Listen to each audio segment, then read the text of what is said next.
स्वागत है आपका उज्जवल क्लासेस में। फ्रेंड्स, अपनी 4th यूनिट स्टार्ट कर रखी थी। हमने पढ़ा था मानसिक स्वास्थ्य विज्ञान के बारे में, मानसिक स्वास्थ्य के बारे में कि मानसिक स्वास्थ्य शब्द जो है वो किसने दिया था, तो क्लिफोर्ड बियर्स ने दिया था। और उन्हीं के आधार पर जो मानसिक स्वास्थ्य विज्ञान परिषद है उसका गठन किया गया था, जिसके कितने 3 कार्य मैंने पढ़े थे। और इसके बाद में आज हम पढ़ने वाले हैं समायोजन, एडजस्टमेंट। तो समायोजन का सबसे पहले देखते हैं अर्थ क्या होता है, किसको कहते हैं, किसको है समायोजन। तो सबसे पहले समायोजन का यदि अर्थ देखें, शाब्दिक अर्थ यदि देखें तो ये 2 शब्दों से मिलकर बना है, सम और आयोजन, जिसमें सम का अर्थ होता है अच्छी तरह से और आयोजन का अर्थ होता है व्यवस्था करना। यानी टोटल यदि हम अर्थ देखें, सम का अर्थ अच्छी तरह से, आयोजन का अर्थ व्यवस्था करना, तो इसका अर्थ हो गया कि समय, परिस्थिति और आवश्यकता अनुसार अपने आप को व्यवस्थित करना। कैसे? समय, परिस्थिति और आवश्यकता अनुसार। जिस मान लीजिए इस टाइम पर हमें आवश्यकता किसकी है, रीट की, एग्जाम की तैयारी करनी है। आवश्यकता किसकी है? पढ़ाई की आवश्यकता है। अब पढ़ाई की आवश्यकता है, हमें पढ़ाई करनी है। समय कैसा चल रहा है, हमें समय नहीं मिल पा रहा है, फिर समय कैसे, परिस्थिति कैसी है, परिस्थिति जो है वो ऐसी है कि ऑफलाइन स्टडी नहीं हो रही, ऑनलाइन जो है वो एडजस्ट नहीं हो रही थी। तो यदि ऑनलाइन में हम ये लेके बैठ जाए कि नहीं, ऑनलाइन स्टडी नहीं हो पा रही, मेरे तो सर में दर्द होने लग जाता है, फोन से आंखें खराब हो रही है, ऑनलाइन कुछ समझ में नहीं आ रहा, यदि इस तरह की भावना लेके बैठे रहे, ऑफलाइन बहुत अच्छा है, ये भावना लेके बैठे रहे, तो हम पढ़ाई नहीं कर पाएंगे, एडजस्ट नहीं हो पाएंगे। तो इसलिए आवश्यकता है हमें पढ़ाई की और हमें परिस्थिति के अकॉर्डिंग अपने आप को व्यवस्थित करना पड़ेगा। तो यही क्या है, समायोजन है। क्या है? समायोजन है। तो समायोजन की प्रकृति देखते हैं सबसे पहले, जिसमें सबसे पहली इसकी विशेषता है कि समायोजन व्यक्ति की आवश्यकताओं और परिस्थितियों के बीच संतुलन है। आवश्यकताओं और परिस्थितियों के बीच संतुलन है। और यही कहना किसका है, सैफर का। सैफर महोदय यही कहते हैं कि आवश्यकताओं और परिस्थितियों के बीच संतुलन है। जो आवश्यकता है, जो परिस्थिति है, कि परिस्थिति कैसी है और आवश्यकता कैसी है। आवश्यकता है पढ़ाई की और परिस्थिति प्रतिकूल है, लेकिन इन दोनों के बीच में यदि संतुलन बिठा लिया तो वही क्या है, समायोजन है। और यह परिभाषा किसने दी है, सैफर ने यह परिभाषा भी दी है। नेक्स्ट है, समायोजन एक निरंतर चलने वाली प्रक्रिया है। यह समायोजन कभी रुकता नहीं है। यदि समायोजित है व्यक्ति तो उसको हर कदम कदम पे समायोजित होना पड़ेगा, समायोजन हर चीज के साथ में करना पड़ेगा। तो समायोजन निरंतर चलने वाली प्रक्रिया है। और ये सही कहना किसका है, गेट्स व अन्य। गेट्स व अन्य, गेट्स व अन्य ने भी परिभाषा दी है, जिसमें कहा है कि समायोजन एक निरंतर चलने वाली प्रक्रिया है। फिर है समायोजन अधिगम प्रक्रिया है। समायोजन में कुछ ना कुछ सीखा जाता है। हम यदि किसी के साथ में समायोजन स्थापित कर रहे हैं, इसका मतलब उससे हम कुछ सीख रहे हैं।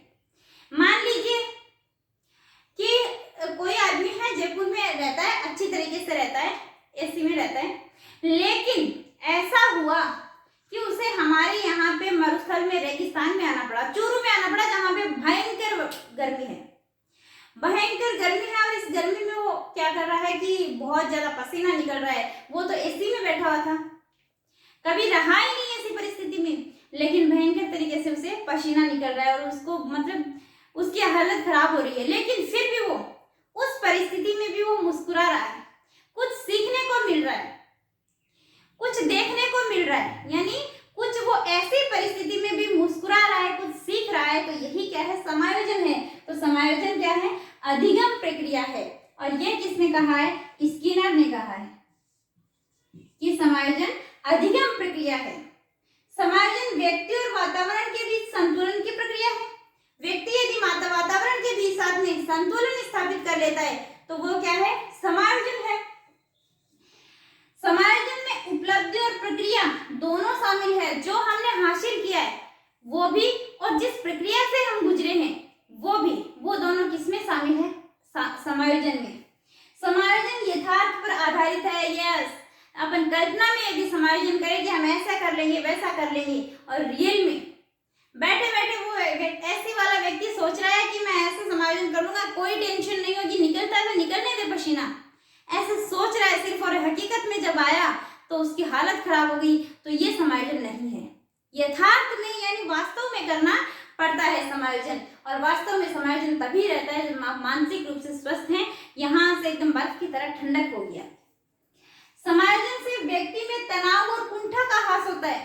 समायोजन हो जाता है तो उसके कोई टेंशन नहीं रहती, कोई दबाव कुंठा कुछ नहीं, तो उसमें कमी आती है, किसमें? तनाव और कुंठा में। समायोजन शारीरिक व मानसिक संतुलन स्थापित करने की प्रक्रिया है।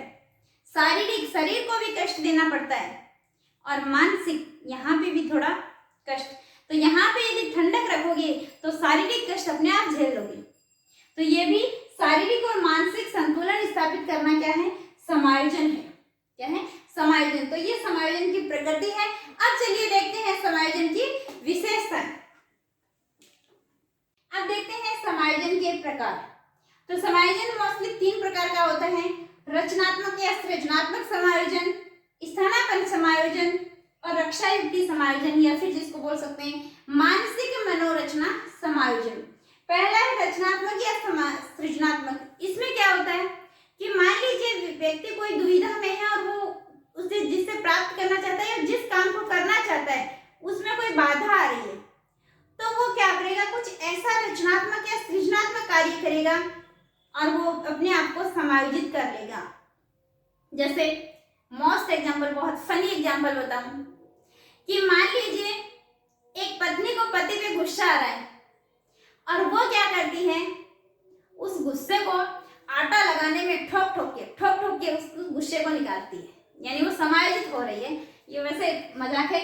स्थानापन्न समायोजन क्या है? देखिए, स्थानापन्न में क्या करता है कि व्यक्ति को यदि वो लक्ष्य प्राप्त नहीं होता, जैसे इच्छा थी आईएएस बनने की लेकिन नहीं बन पाए, तो उसका स्थानापन्न यानी उसको क्या कर दिया? ट्रांसफर कर दिया, किसमें?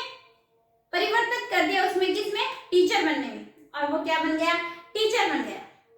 यानी जो आईएएस बनने का जो लक्ष्य था उसमें क्या कर दिया? संशोधन करके उसने क्या कर दिया? उसमें परिवर्तन करके लक्ष्य चेंज कर दिया। तो ये क्या है? स्थानापन्न। तीसरा है रक्षा युक्ति समायोजन। इसमें बहुत सारी रक्षात्मक युक्तियां व्यक्ति अपनाता है समायोजन करने के लिए, जिसके अपन डिटेल से आगे चर्चा करेंगे। अब देखिए समायोजित व्यक्ति की विशेषताएं। तो समायोजन यदि पूछा जाए कितने प्रकार का, तो 3 प्रकार का है: रचनात्मक, दूसरा स्थानापन्न और तीसरा रक्षा युक्ति समायोजन। इसमें समायोजित व्यक्ति की विशेषताएं, सबसे पहली विशेषता है मानसिक रूप से स्वस्थ। यस, जो व्यक्ति मानसिक रूप से स्वस्थ होगा, मानसिक रोग दोषों से मुक्त होगा, वो व्यक्ति समायोजन करने में आसानी से कर सकता है, समायोजित होगा। यहाँ पर बर्फ की तरह एकदम ठंडक होनी चाहिए, गुस्सा नहीं बिल्कुल भी, तो वो व्यक्ति समायोजन करने में कोई प्रॉब्लम नहीं होगी। सकारात्मक सोच हमेशा सकारात्मक रखनी चाहिए। जो भी होता है अच्छे के लिए होता है। जब भी आपके सामने कोई परेशानी आती है तो हमेशा सकारात्मक सोच रखोगे तो आप आराम से एडजस्ट हो पाओगे। तो समायोजित व्यक्ति हमेशा सकारात्मक सोच रखता है। पर्याप्त निर्णय क्षमता, खुद की निर्णय क्षमता पाई जाती है। जैसे मान लीजिए कोई व्यक्ति पटवारी की तैयारी कर रहा है, उसको बोल दिया अरे यार पटवारी की क्या तैयारी कर रहा है, आरएएस की तैयारी कर, तुझे तो आरएएस की तैयारी करनी चाहिए। वो सोचेगा हाँ पटवारी की ठीक नहीं है मेरे लिए, मैं आरएएस की तैयारी करता हूँ, करने लग गया उसमें। फिर किसी ने बोला अरे आरएएस की तैयारी कर रहा है, आईएएस की तैयारी करना, इसमें टाइम बर्बाद क्यों कर रहा है अपना। तो वो सोचेगा हाँ ये सही कह रहा है, मैं आईएएस की तैयारी शुरू करता हूँ। और जब वो आईएएस की तैयारी शुरू करता है तो कोई व्यक्ति आके उसे बोलता है अरे सीधा आईएएस की तैयारी कर रहा है, कैसे कर पाएगा तू, सबसे पहले पटवारी की तैयारी कर, उससे सीढ़ी 10 सीढ़ी चढ़ जा और उससे यदि फाइट कर लेगा तो आराम से तू पहुंच पाएगा, और सीधा यदि चढ़ना चाहेगा तो नहीं चढ़ पाएगा। तो वो व्यक्ति सोचेगा हाँ ये सही कह रहा है, मुझे पहले पटवारी की तैयारी से शुरू करनी चाहिए। यानी वो लक्ष्य को चेंज कर रहा है बार बार में, अपनी निर्णय क्षमता उसकी नहीं है, दूसरों से जो कह रहे हैं वो ही मानता जा रहा है। तो खुद की निर्णय क्षमता पाई जाती है समायोजित व्यक्ति में। अध्ययन में रुचि, यस, यदि यहाँ से स्वस्थ होगा, मानसिक रूप से यदि स्वस्थ है तो उसके पढ़ा हुआ सारा जो पढ़ता है वो समझ में आता जाता है, और समझ में आता है तो उसके अध्ययन में रुचि बढ़ती जाती है। और यदि मान लीजिए यहाँ से स्वस्थ नहीं है, मानसिक रूप से टेंशन में है, बुक लेके बैठा, एक पेज पढ़ा नहीं समझ में आया, दोबारा पढ़ा नहीं समझ में आया, तीसरा पढ़ेगा नहीं समझ में आएगा, तो उसके अध्ययन में रुचि नहीं होगी। जो पांचवा है, एक लक्ष्य पर टिके रहना, वही आरएस वाली बात है कि एक लक्ष्य पर टिके रहता है जो समायोजित होता है, क्योंकि खुद की निर्णय क्षमता पाई जाती है, उसमें पर्याप्त निर्णय लेने की क्षमता पाई जाती है, इसलिए वो एक ही निर्णय पर, लक्ष्य पर टिके रहता है। आकांक्षा का स्तर उच्च, यस, समायोजित व्यक्ति में आकांक्षा का स्तर उच्च पाया जाता है, कि ये नहीं है कि वो कंफर्ट जोन में रहने लग गया तो उसको कंफर्ट जोन की आदत नहीं पड़ेगी। वो क्या करता है कि जैसे किसी ने रीट में लग गया, उसके बाद में उसकी आकांक्षा होगी कि मैं सेकंड ग्रेड की करूं, वो सेकंड ग्रेड की तैयारी करेगा, लग गया, फिर उसकी आकांक्षा होगी कि मैं फर्स्ट ग्रेड की करूं, यानी उसकी उच्च आकांक्षा का स्तर उच्च होता है, बढ़ता जाता है। बाधाओं का सामना करना, यस, जो व्यक्ति समायोजित नहीं होता, जिसमें एक समायोजन की क्षमता नहीं पाई जाती, जो मानसिक रूप से स्वस्थ नहीं होता, उस व्यक्ति के सामने बाधाएं आते ही वो घबरा जाता है और मानसिक रोगों का शिकार हो जाता है, पीछे हट जाता है बाधाओं से। लेकिन जो व्यक्ति यहाँ से एकदम ठंडा है, रिलैक्स है, वो बाधाओं का डटकर सामना करता है, मुश्किलों का हल निकाल लेता है। आत्मविश्वास, आत्मविश्वास पाया जाता है, आई एम द बेस्ट, मैं सबसे अच्छा हूं, ये किसमें पाया जाता है? आत्मविश्वास, मैं ये कर सकता हूं, ये किसमें पाया जाता है? समायोजित व्यक्तित्व में। अभी कोरोना काल में एक कमेंट आया था कि मैम बहुत पढ़ाई कर रहे हैं लोग, हम उसका मुकाबला कैसे कर पाएंगे? देखिए, मुकाबला कर पाओगे, यदि ये सोच लिया कि मुकाबला कैसे कर पाएंगे तो नहीं कर पाओगे, बिल्कुल नहीं कर पाओगे, आज ही छोड़ दो चाहे। और यदि आपने ये ठान ली कि जो पढ़ाई कर रहे हैं मैं भी तो कर सकता हूं, मैं तो सबसे अच्छा हूं, मेरी तो पावर इतनी है कि मैं सबसे आगे निकल सकता हूं।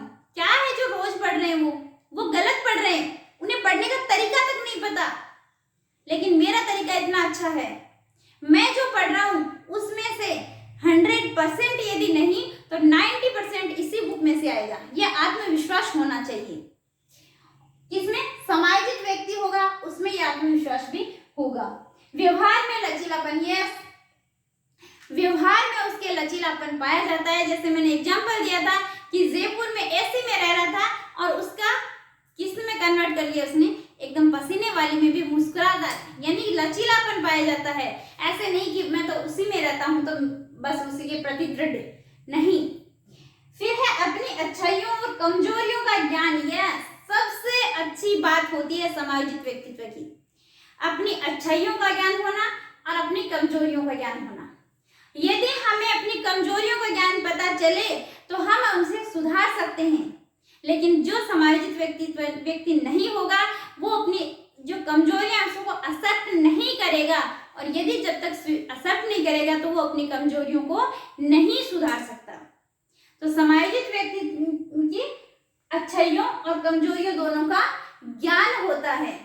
तो ये समायोजित व्यक्तित्व की कुछ विशेषताएं थी। एक बार फिर से देखिएगा, मानसिक रूप से स्वस्थ होगा, सकारात्मक सोच होती है, पर्याप्त निर्णय क्षमता पाई जाती है, अध्ययन में उसकी रुचि होती है, एक लक्ष्य पर टिका रहता है, आकांक्षा का स्तर उच्च होता है, बाधाओं का सामना करता है, आत्मविश्वास पाया जाता है और व्यवहार में लचीलापन होता है और अपनी अच्छाइयों और कमजोरियों का उसको ज्ञान होता है। ये बातें रटनी नहीं है, इनको समझना है, और समझने के बाद में आप सोचो कि मेरे तो याद ही नहीं रही, बिल्कुल मत सोचना।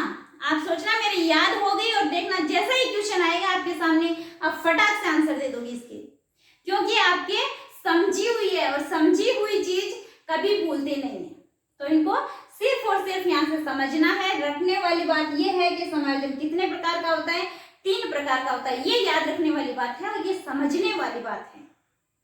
तो यदि आपको कैसा लगा है, अच्छा लगा है तो लाइक करना, अच्छा नहीं लगा है तो डिसलाइक कर देना। और यदि चैनल पे नए हो तो सब्सक्राइब करना और कमेंट जरूर करना और बताना आपको वीडियो कैसा लगा है। थैंक यू फ्रेंड्स, मिलते हैं